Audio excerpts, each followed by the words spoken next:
Hey, what's up? Now, I know y'all wondering, like, that's not DMX. I know what DMX look like. I know that's Juice World. But Juice World is the example of what's wrong with hip hop today.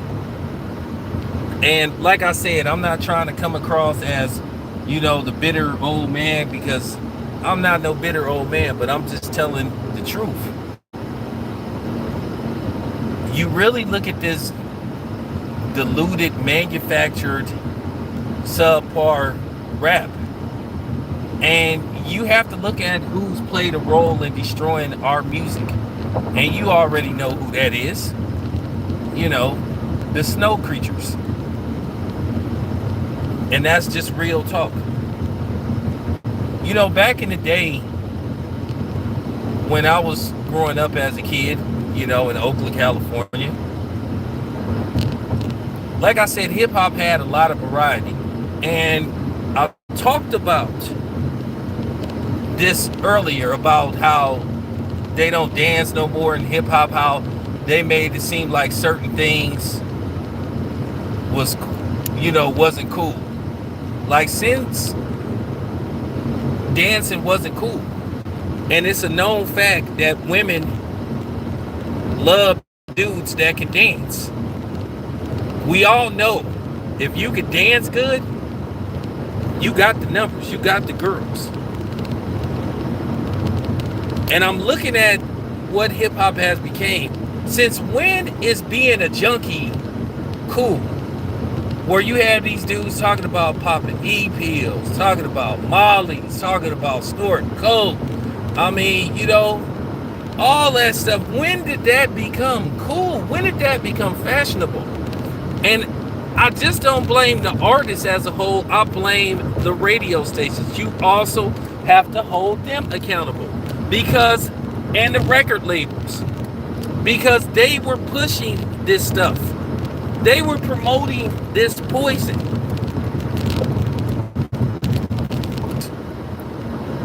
Trying to make like it's cool. That's why Mac Miller isn't here. Mac Miller, good rapper, not here because of drugs.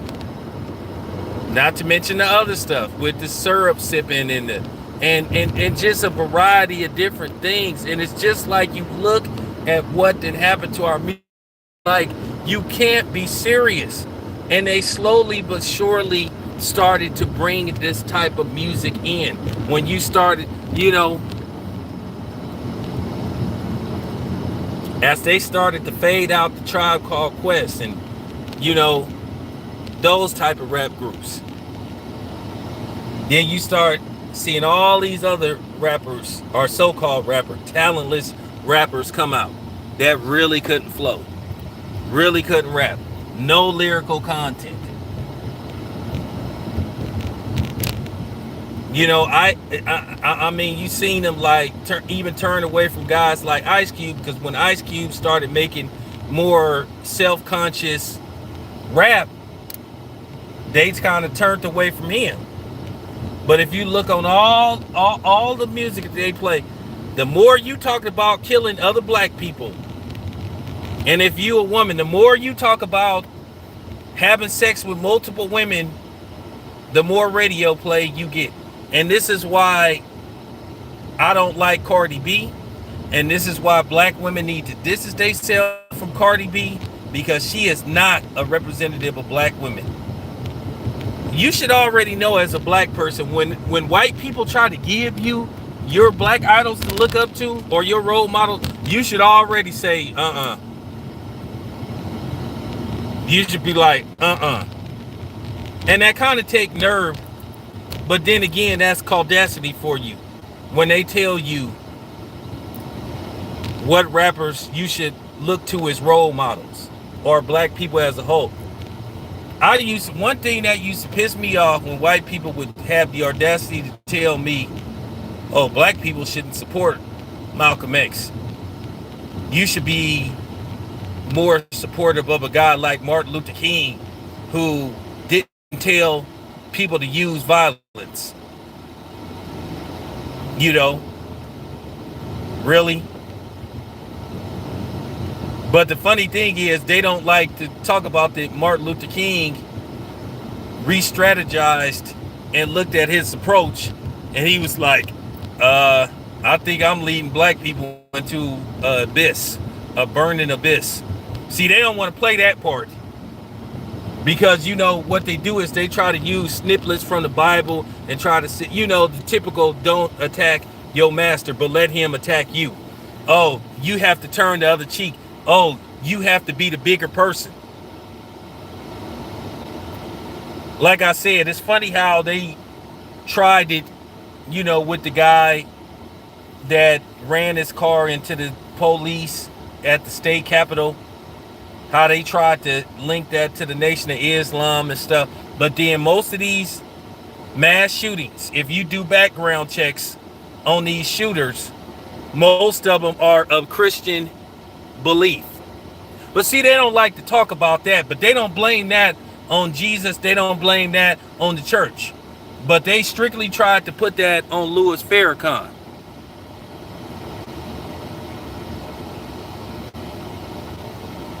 Yeah, they've been manipulating you with religion for the longest. If that's the case, you know, turn the other cheek. Well, why was the KKK and the neo-Nazis doing the stuff they was doing to black people? If they believe in a non-violent approach, why was black people getting hung? Why was black people getting castrated? Why was black people getting tied to horses and split in half? Why was people having houses burnt up? If violence isn't an answer, but they only tell that to black people. And a lot of black people believe that nonsense. Oh, I'm gonna turn the other cheek. Oh, I'm gonna forgive. It's funny when something did to a person that don't happen to be black, then they hollering about the law, what should happen to them, and this, that, and the third. You don't hear that turn the other cheek. You don't hear that I forgive them. No, that jazz is only played to us. And that's just real. But getting back to the music, this is what they've done to our music. They hijacked it for one. You know, they hijacked it for one. And then they started manufacturing it like an assembly line, where they started trying to say everybody needs to sound like this person, everybody needs to sound like rapper from Texas rapper, and sometimes a California rapper. Wasn't nothing wrong with everybody having their own style. But what happens? Ruin it. They take the purity out of it. They take the innocence out of it and turn it into garbage. Hip hop, to a certain degree, is like a wasteland. The rappers that actually got skills, they don't get promoted. You don't hardly see any big time promotion behind the J. Cole's, the Kendrick Lamar's, the Rhapsodies, 3D Na'Tee, you know, lyricists, people that actually can rap. No, they got Lil Nas X, and they trying to use him to replace the masculine heterosexual black man. They trying to make him the new representative of black men, but we ain't going for it.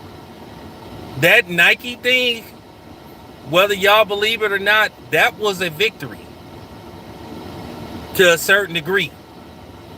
It was subliminally a victory for the heterosexual alpha male, black man.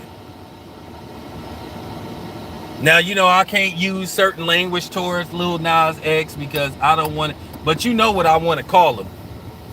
You know what I want to call the dude.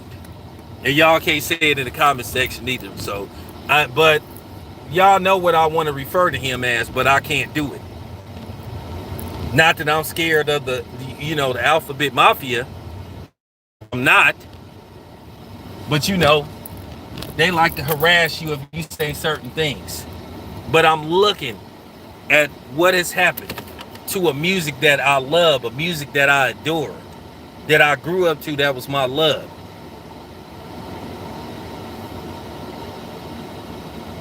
Yeah, you can say that. You can say that, Davis. But that's what I'm saying. DMX was one of the last of the original lyricists. Because DMX could go a lot of different directions. DMX was a God-fearing man, but like I said, those drugs. And then that's what I'm saying. We need to start holding the radio stations accountable because they play the music. It was funny. The radio stations, they shied away from guys like Heavy D, MC Hammer, the Kid and Plays.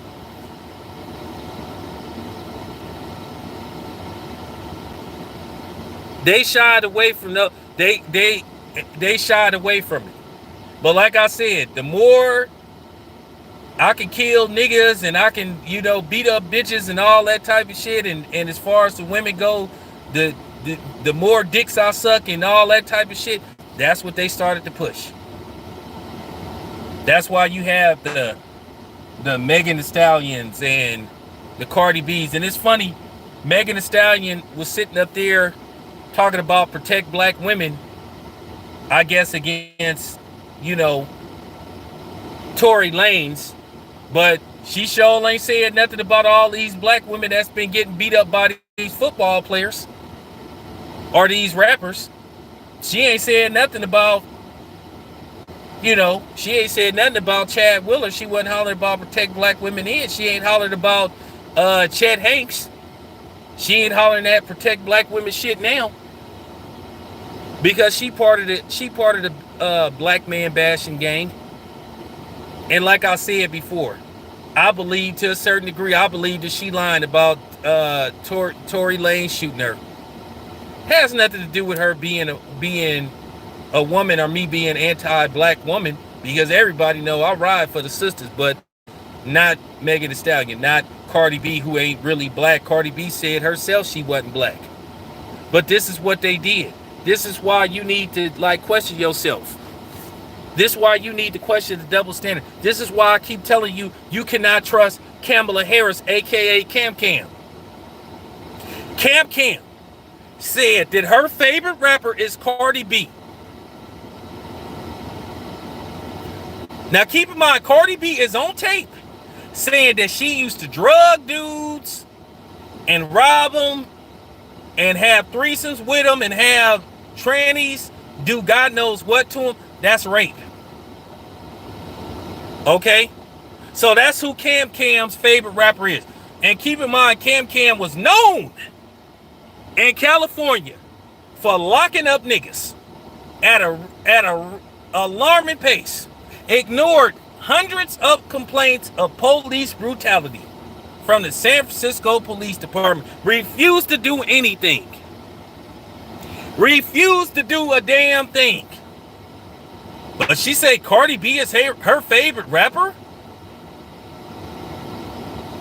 But then they want to try to play this mortal game. But then keep in mind, Cardi B, she didn't lose no endorsements. But Rick Ross, who made that song she didn't even know about, slipping a woman to Mickey, he lost endorsements. He lost a deal, I think, with Reebok. Even though I didn't condone that song, because you should never take advantage of anybody. But why ain't there any outrage for Cardi B? Now keep in mind, Cardi B got to interview Joe Biden. But Joe Biden ignored Ice Cube. Refused to talk to him.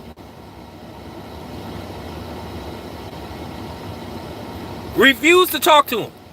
And you had all these dumbass black women, I'm sorry sisters, mad at Ice Cube. And then when Trump responded to Ice Cube, at least heard what the man had to say, you had people like Roland Martin and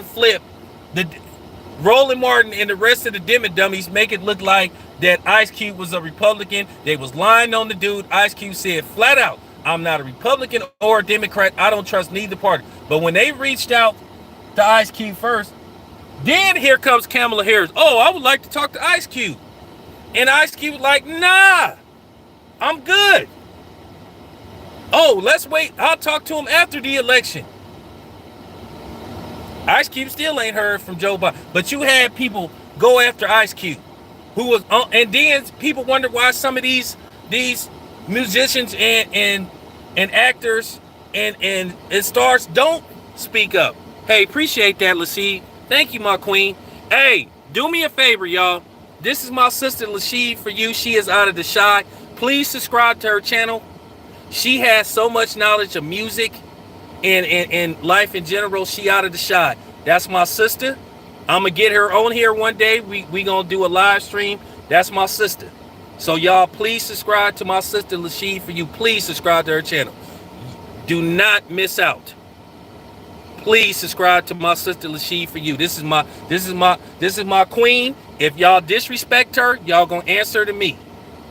That's my sister. So please subscribe to her channel. But yes, that's what I was saying. That's what I was saying. You cannot trust Kamala Harris, a person that support Cardi B.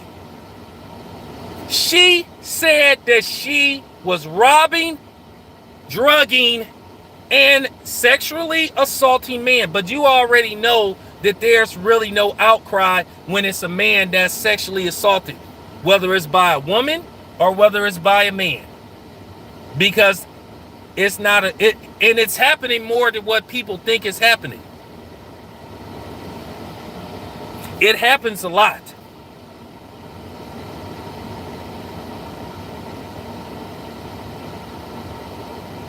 But that's who Cam support. And y'all, and some of y'all voted for that lady? And y'all think that the black community can trust her? A lady that called herself the top cop. I'm from Oakland. I was born and raised in Oakland. I was born at Highland Hospital. I'm from an area of Oakland called the Dubs. But I lived in West Oakland. I lived in some of the grimiest parts of Oakland. But like I'm saying, this is who they want to say as a role model. Like I said, Rick Ross lost all type of endorsements when he made that song She Didn't Even Know. Like I said, once again, I do not condone drugging and taking advantage of anybody. But Cardi B didn't lose endorsements. Got endorsements. Got a shoe by Reebok. Got to do commercials. But then you have people that want to have selective outrage, want to play the moral police. But this is what I've been saying. I've been trying to tell y'all this.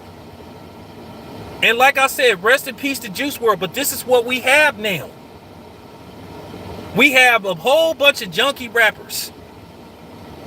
And then the kids think that stuff is cool. And like I said, that's why they was trying to market Lil Nas X. And he's sitting up there saying, oh, I'm stressed out over the lawsuit and all that kind of stuff. Well, you know what? Who gives a damn? Okay? Who cares? As black men, we have to fight. Just like, look what happened to Paul Pierce. ESPN said the stupidest shit I ever heard in my life. Once again, what they're trying to do now in music is straight shame you. The more weirdo and suspect you look, the more promotion you get. Appreciate that. What's up? That's all they trying to do is straight shame you if you a heterosexual black man.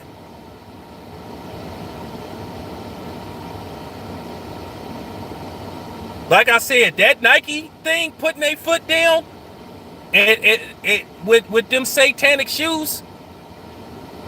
How can anybody support somebody that even like present themselves like that? And that's what I'm saying. Exactly.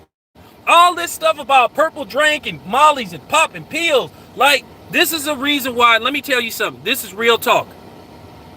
I'm from the Bay Area, okay? I'm from the Bay Area. It's this rapper, So a lot of y'all probably know who he is.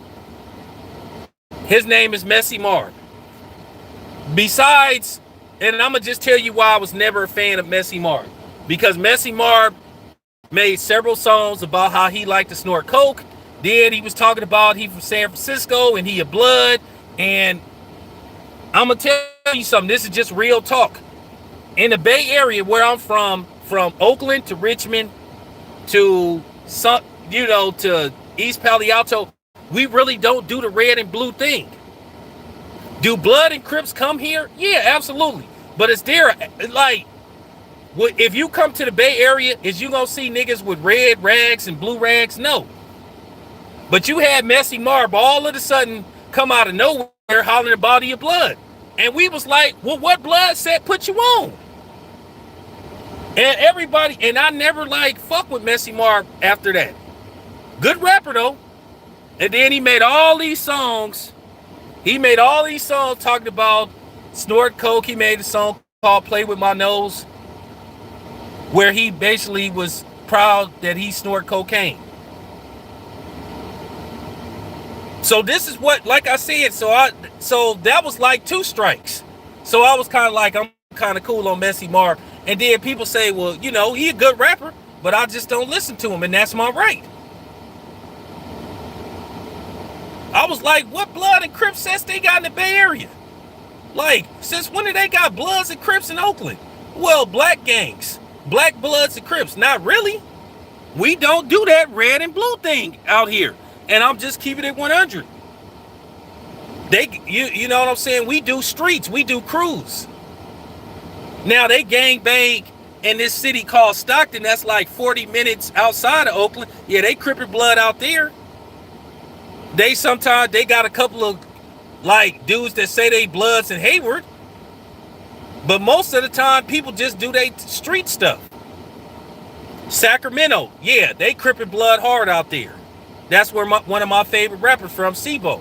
But like I said, that was one of the reasons why I didn't mess with like Messy Marv, because like I said, he went against the culture. And like I said, I have nothing against Blood or Cuz. But this is what they started. This is what they started to slowly market. This is what they started to aim at us. Look, let's face the fact. Yeah, white kids listen to hip hop. But at the end of the day, the culture is surrounded by us.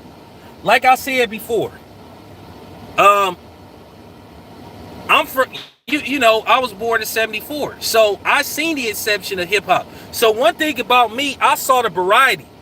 Like I said, and that's what was so pure about hip hop. But when they started to fade out all the X-Clans, the Public Enemies, Lakim Shabazz, KRS-Ones, guys who talked about uplifting black people, they was like, nah, we don't want that. Or just the dudes that just talked about dancing and partying. They started to say, oh, guys like MC Hammer is whack.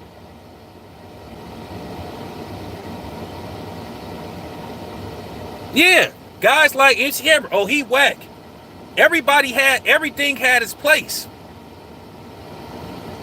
But then they started to slowly say, you'll see the guys dancing, choreographing. Salt-N-Pepa, everybody get up. MC Breed, LA. California, IA. You saw other people, like, you'll see the nice choreographed videos. And I would like that, seeing the dancing and stuff. Go look at Salt-N-Pepa, everybody get up. Go look at MC Hammer. Go look at Heavy D. The overweight lover in the house. Wasn't nothing wrong with that. That was fun. That's why we called it the golden era hip hop. Then you had the lyricists, the gurus of the world. Like I said, I could go from Gang Starr, right, to MC Light, to Sweet T, to MC Trouble, to MC Hammer, to Too Short, to NWA, the Compton Most Wanted. But that was cool because we had variety. But then as the 2000s came, they was like, nah, we want this music to go one direction. Oh, I mean, you can't forget about, Rakim. I'm just saying.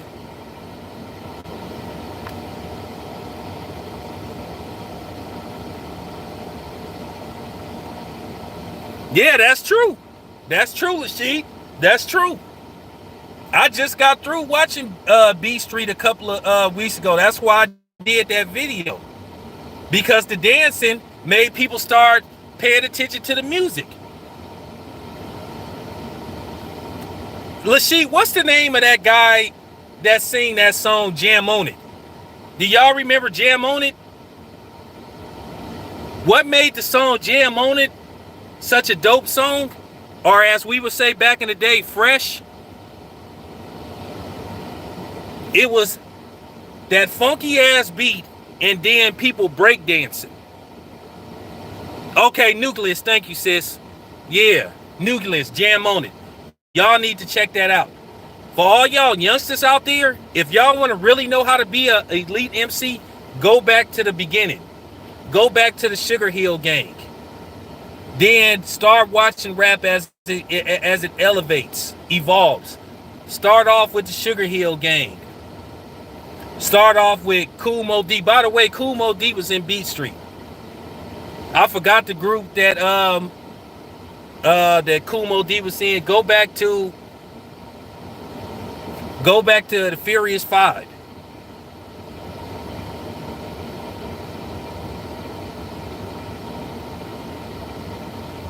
Well, that was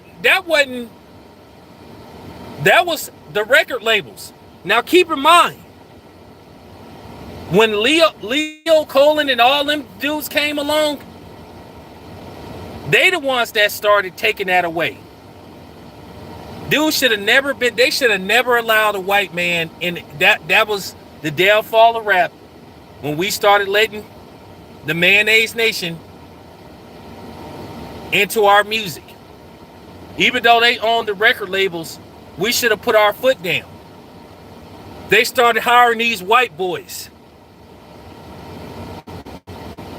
trying to tell us how to make records. They had these white boys telling people that they need to be more street. That didn't get raised in that environment.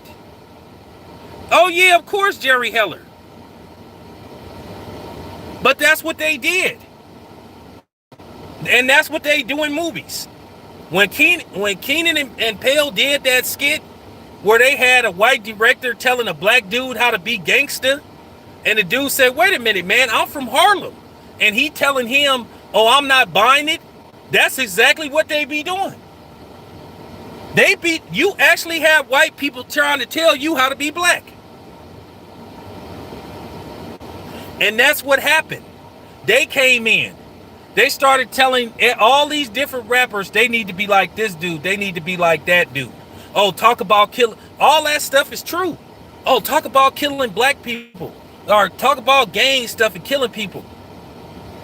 Talk about using drugs. That's what they did. They came in doing that. They the ones that started telling all these rappers to start sounding like that.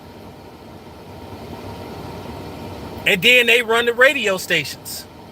Nah, we don't want the Heavy D's. We don't want those guys. Like I said, that's why you started to see rap take a turn for the worse. Because the wrong people came in. Just like everything else, black people didn't fight for it. We should have fought for it. And then the funny thing is, a lot of these rappers that gave us all these classic jams and stuff and great music don't even own their music. The funny thing is, a lot of newer artists do own their music. A Tribe Called Quest don't own their masters. Somebody else owns it. And that's, like I said, that's the sad part, what happened to our music, because we let other people, we let outsiders come in and try to tell us what the people want when we knew what the people want. They told us dancing wasn't cool. You had people decide what was best for us that didn't even know nothing about the culture. All white people did is what they always do. They saw something that they could exploit. And that's what they did.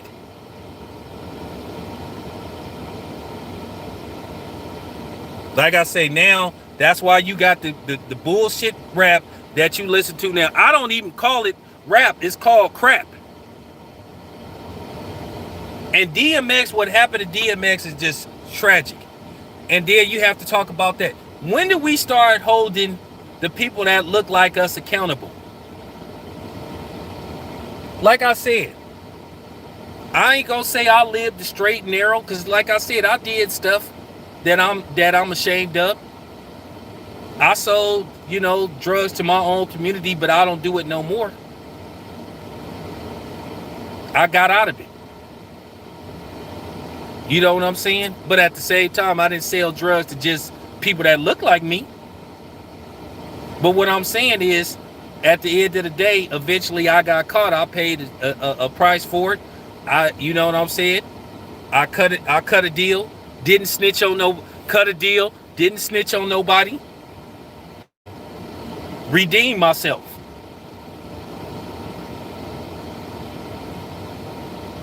Def Jam was the work. Def Jam, to a certain degree, I respect Def Jam because they gave us LL Cool J and a couple of other people. But Russell Simmons is something else. I am not a Russell Simmons guy.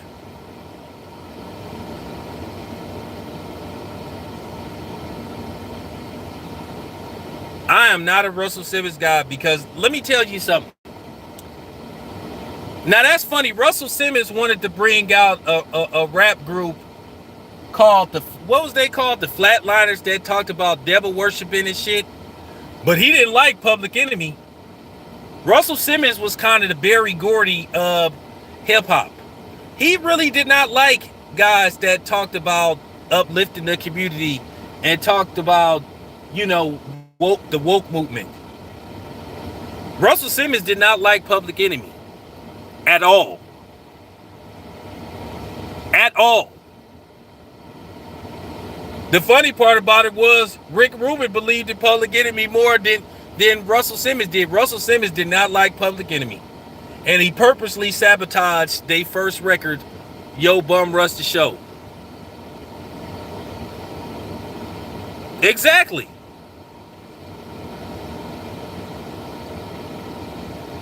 Russell Simmons did not like woke rap. Just like Berry Gordy. I'm going to tell you a quick story about Berry Gordy. Hey, Lashid, you're going to have me on your show one day, man. I mean, you got to have me on there. We going to give these people some game. Let me tell you this quick story about Berry Gordy. Well, hey, you asked Russell Simmons. He didn't like. Let me tell you this quick story about Berry Gordy. And y'all can look this up. Marvin Gaye was having rest his soul to Marvin Gaye. Marvin Gaye, as you guys know, Marvin Gaye was just struck with problems his whole music career, from his bad marriages to, just finances, everything. Outside his music career, y'all know his father was a pastor and a cross-dresser. Did y'all know that? Marvin Gaye's father was a pastor and a cross-dresser. Now you tell me if that don't screw you up. But nevertheless, Marvin Gaye went through a lot of stuff. So I think what year was What's Going On made? 72, 73. Marvin Gaye made this masterpiece called What's Going On. Do you know that album never almost saw the light of day because of Berry Gordy? Yes, it's true, Davis. That album never almost saw the light of day because of Berry Gordy, because he didn't like the political statement that Marvin Gaye tried to make in that with that album. So Berry Gordy told Marvin Gaye, I'm not going to release this record. Marvin Gaye said, if you don't put this motherfucking record out, he didn't say that. I don't know what he said. Marvin Gaye said, if you don't put this record out, I will never record for you ever again. I will quit singing forever. So he forced Berry Gordy with his petty ass to put the album out, and it became a classic album. Some people consider What's Going On probably top 3 greatest R&B albums ever made.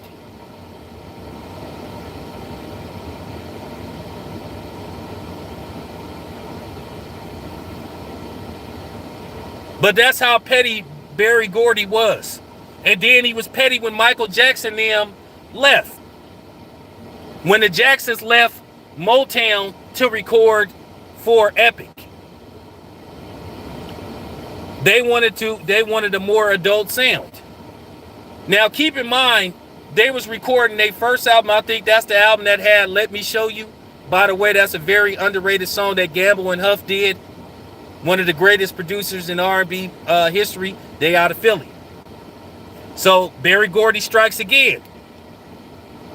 Their contract was up with Motown. So they signed with Epic. So Berry Gordy, so they told Berry Gordy, wow. So Berry Gordy told the Jacksons, y'all can't take that Jackson 5 name. He stole their name from him. Oh, I own the rights to the Jackson 5 name. He stole their name. And then Jermaine, he was married to one of Berry Gordy's daughters or something like that. And he sided with Berry Gordy, and he stayed with Motown.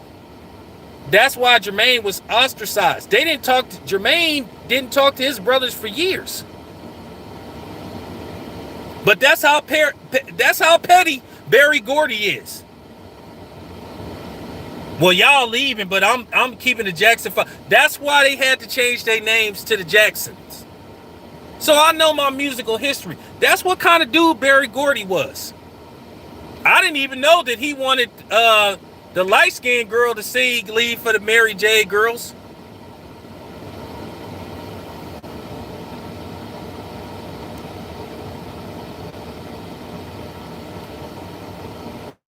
And then, guess how much Berry Gordy sold Motown Records for to Universal MCA? I bet y'all thinking like 300 million, 400 million. Berry Gordy sold Motown for like $30 million. Give or take $5 million. He clearly didn't get what the company was worth. So I'm just telling y'all.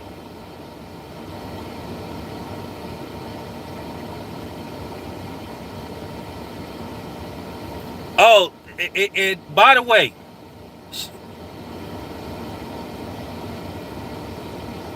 wow. Hey, Lasheed, send that to me. Put that in the comment section. I'm gonna do a video about that. But yeah, that's your guy Berry Gordy. And Russell Simmons was the Berry Gordy of hip hop. He didn't like woke rap. He didn't like none of that stuff. Like I said, keep in mind, Berry Gordy and Russell Simmons is the same person to me, almost. Russell Simmons wanted to put out a group called the Flatliners. I'm glad their album flopped. They had a song called Live Evil. No, what was they called? No, they weren't called. Yeah, was they called the Flatliners? I think they was called the Flatliners. But they had a song called Live Evil.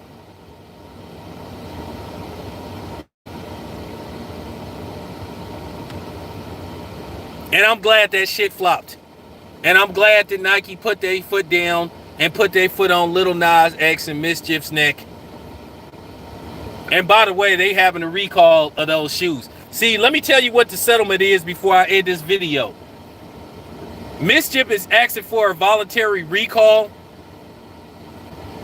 They'll give you your money back if you send the shoes back. Because see, let me tell you what the deal is. They have to pay Nike money for every shoe that don't get returned. Plus whatever they settled out of court for. That's why they asking you to bring the shoes back. They have to pay Nike $1,800 probably plus interest for every shoe that don't get returned. But anyway, I'll be back.